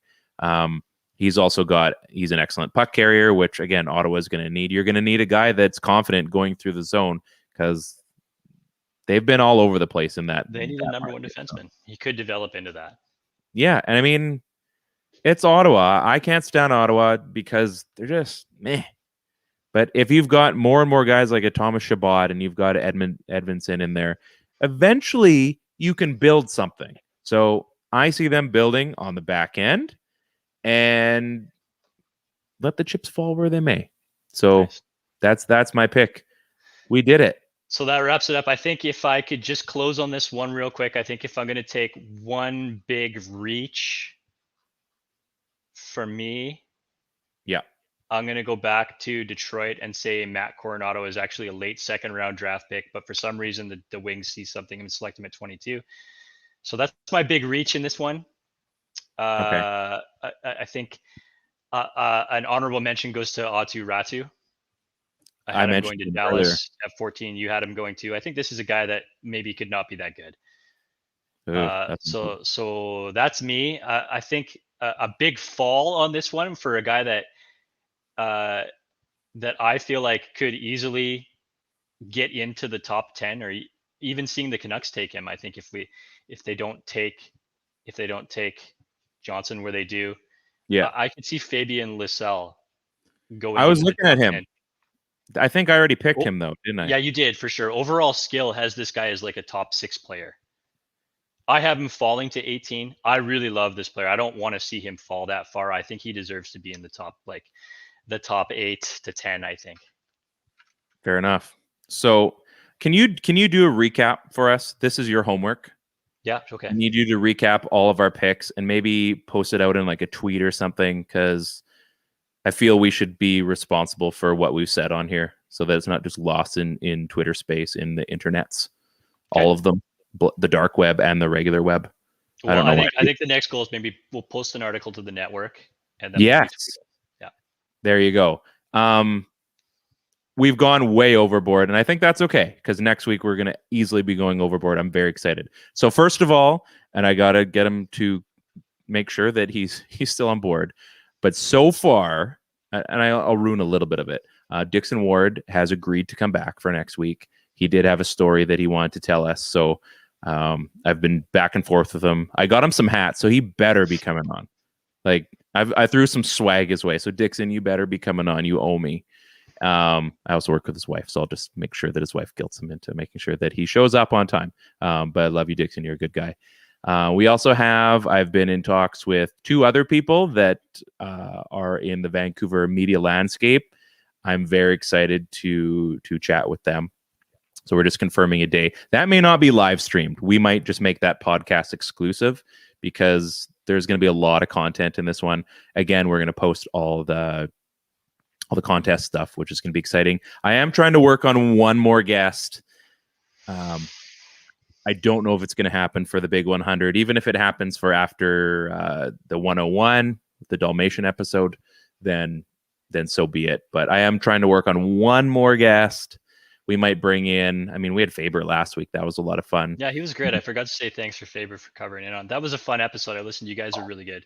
He was a beast. And the Jurassic Park thing was hilarious. So I need him. Funny guy, man. Faber, when you do listen to this, please find that photo if it's at your folks' place, and I need you to post your Jurassic Park photo, because I think that's gonna just absolutely light up Twitter. So please find that for us. Ted, we are overboard, but you know what? Who cares? We're having a little bit of fun here. Can we talk about the thing that happened on Monday? And no, it wasn't our ball game where there were a lot of home runs. Only one of them counted. It was a fun game. My pitching game's getting better. Yeah, you're great. I actually have to start working. I'm going to put a bucket in the yard and start working on some pitches, because I think I'm finding my zone. But before our ball game, my start to the summer, even though it's halfway through July, my summer is always complete when I watch the Home Run Derby. I don't know why. It's the All-Star games suck for the most part. Dunk competition, it's only so creative. There's only so many things you can do with a basketball to dunk it, and we've seen reiterations of them. The NHL skills competition is pretty cool, and because we're hockey nuts, it's on, so I'll check it out. NFL, obviously the Pro Bowl's awful, and the skills competition is well, if I'm in Hawaii or Miami, yeah, I'm going to watch it. Other than that, not so much. The Home Run Derby it's so Americana, and yet it is everything that sports wants to be, because all they're doing is hitting as many balls as they can over the fence. And yet it's appointment viewing every single year for me. and this year was no different. It's just a pure display of power. It's awesome. It's like who can puff their chest out the most. But they're all having fun, and like It's great, and your everybody's enemies, encouraging it. all of your opponents, the guys you're gonna face, 4 or 80 whatever times a season, 70 whatever times a season, you're gonna see the guys from the Yankees, you're gonna see the guys from the Orioles, you're gonna see guys over at Atlanta, or the Tatis, or the Acuna, which got injured. And there's so many. I mean, Otane. Like you don't want to see these guys in a game, and yet they're all together, and they're like, let's see how crazy. And they're all bros about it. Yeah. And then they stop, and he's like, hey, man, like the guy that you just got absolutely slaughtered with 2 nights before this all happened, he's pouring out a Gatorade for you to make sure that you're good to go. Like, how awesome is that? It was like when like Malkin and Ovechkin like buddied up for the shootout comp, right? I mean, yeah. Just out of nowhere, like, this is the best. This is the best. And then to see Alonso win it, that guy, I mean, we'll go through a few of the guys quickly. Obviously, Ohtani, it sucks that he lost in a swing off. And so that first pitch, he just, and it was over. Because that guy was launching yard to the third deck.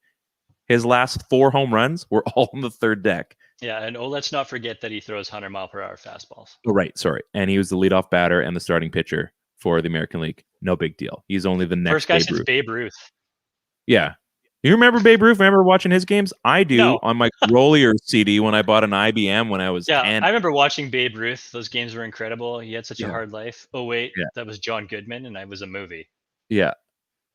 Unreal. Yeah, so cool. Alonso, man, like Alonso's swing is just tailor-made for the home run comp. Like, I don't know. Obviously, I know there's a guy that can beat him. His name is Vlad. He didn't play. Thank goodness. Right? But, I mean, it's just pop. It's just high pop flies every time, and there's just nothing you can do about it because it's pop flies the power. And that's the thing. They all look like pop flies, right? Like, they look like they're going to go deep. But, I mean, even in slow pitch, like, you can see a deep pop fly, and, like, it's still only going to go maybe just to the warning track. All of his are like, and then it keeps going. Oh, that was 450 feet.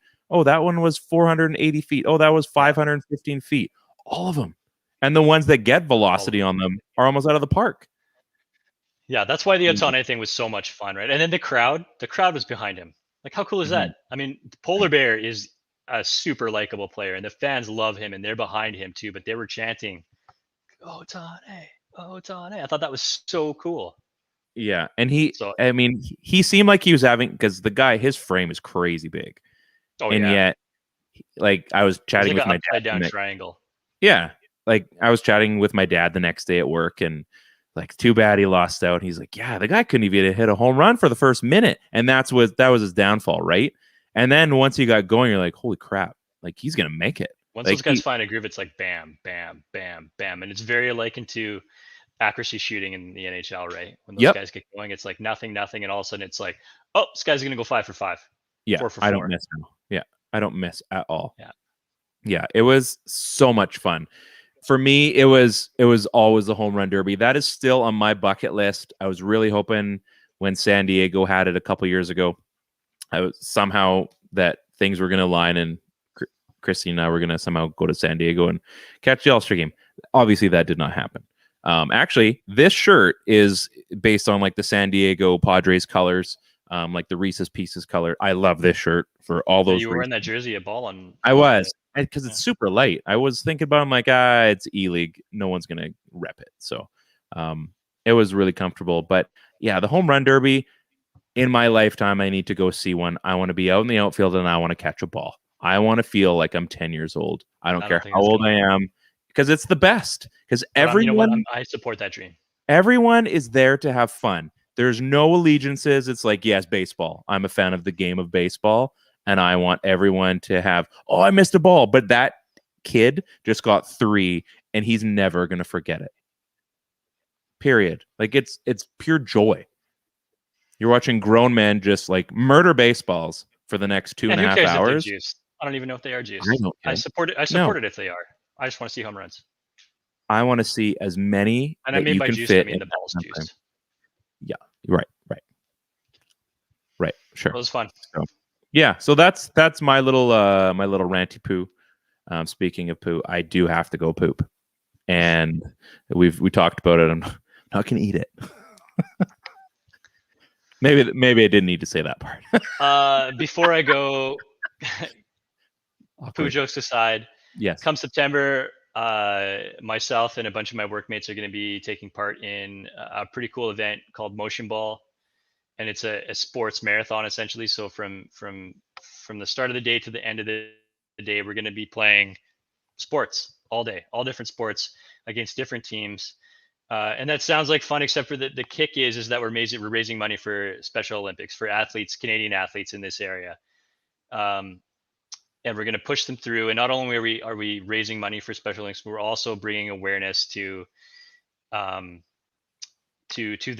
community, right? I mean, people who have mental disabilities, we're taking time to be with them and learn about them and have conversations with them and bring awareness to that area that I think desperately needs it, right? I mean, which I think is just a great opportunity. But the real kicker about all of this is that we actually get, and this is the second time I've gone through with this event, is you actually get Special Olympics athletes to compete alongside with you on your team throughout the day. So right on. We'll put in a team where we're going to be assigned 2 to 4 athletes to compete with us.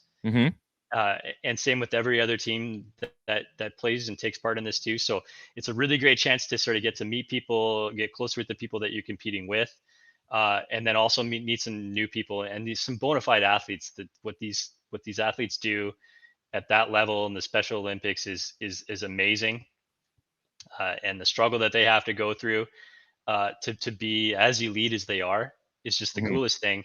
So I get goosebumps talking about it, and I'm going to keep doing this event if I can. So I'll post a link if you can support. Maybe do an article on it as well. We can get some more on the Blundell Network. Yeah, that'd be great. If you can support and donate to this great cause. I mean, we're going to try to raise money, obviously, as a team, but I'll put some links out there on Twitter and I'll post it and get it out as quickly as possible. And you know what? I think people forget this too.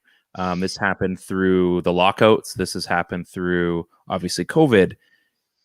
These fundraisers exist anyway, but when you go through something like COVID, when people are losing jobs, people are maybe not making as much because you're losing shifts because there just isn't enough work to go around, or for all the food companies or the restaurants, it's dine out only, or all these things where you're missing out on tips and all these things. In a normal world, these kind of fundraisers are a lot easier to make happen because there's money available for a lot of these people. Yeah, money's tight right now. You look at, the 50-50s when for Canucks Place, right? When there was a lockout, they weren't bringing in any money. So now you see all the 50-50s that were going on during the bubble and everything, and how crazy those numbers were getting, right? They still need that money. And it's always tough because, hey, I've got a family of 4. I've got a mortgage to pay. We've all got the bills. You know what? The thing is, if you do have the money, if you've got money that you have a house and you've got bills to pay, you definitely have. And I know I do. And it's always tough because you think I need this to support my family, to give my kids stuff. Well, you know what? There's lots of people that don't have that. And it's so easy. And if you want to take the selfish part about it, it feels good knowing that you've helped somebody go to the Special Olympics. Have you seen the Special Olympics? It's insane. It's rad. Those guys, it's rad. amazing. Whether it's I don't care what the event is. These are the best of the best from whatever countries are going there. And they deserve to be there. And you get to see these events, and it is so much fun. And you know what? You know what costs nothing, first and foremost? A smile. And to see a smile on national and international TV and knowing that you got to help support those people, absolutely no brainer. So definitely, I can support that for sure. So anyway, that's my rant on being good people. So this was a lot of fun. We talked about wearing trophies as hats. We talked about Duncan Keith going to the Oilers. We can giggle about that again. We talked about the Abbotsford Canucks and everything about the jersey, which was good, which was bad, Vancouver Giants, and how they actually knocked it out of the park. And we finished off with a mock draft and talked about a home run derby. This was an absolute slugfest. We're at 1 hour and 50 minutes. This is by far, I think, our longest one. But there's a lot of content here. I'm not going to clip this. This is YouTube only this week because I don't feel like going through 2 hours worth of clips. I love you guys, but I also clip it like midweek. Yeah, I gotta get some sleep too at some point. So, any final words? That's good on your side over there. That was my final words. Yeah. So we're on the Blundell Network. We're partnered with Summer Skates. I got to be doing those. Oh, by the way, Tuesday is the deadline. If you want a pair of summer skates at the early bird price of $29, I'm also going to be giving one person one of the cool hats. You're wearing yours. If you are, thank you so much. Those things are badass. Make sure you get in your order. $29 for the first run. We are also going to be on the Summer Skates partner site, which is an absolute honor. I can't believe it. That's so cool. When he mentioned that, I was just so great. So we have something on there that you guys can purchase whenever you want, but you get it cheaper from us on the first go. After that, you're paying full pop. I think they're like $35 on the site, but then they make them whenever they want. So a little close up on there. They're super comfy. I think you get a koozie with them as well. So I'm going to have a ton of koozies to give out as far as I know. DM me, folks. Just saying. Let's do it. Make it happen. So on behalf of my buddy Ted at the office, I'm Ryan in the cabin. This is episode 99, the great one episode of the PP1 podcast. 100's next week. Peace out. And now we do the awkward thing of trying to end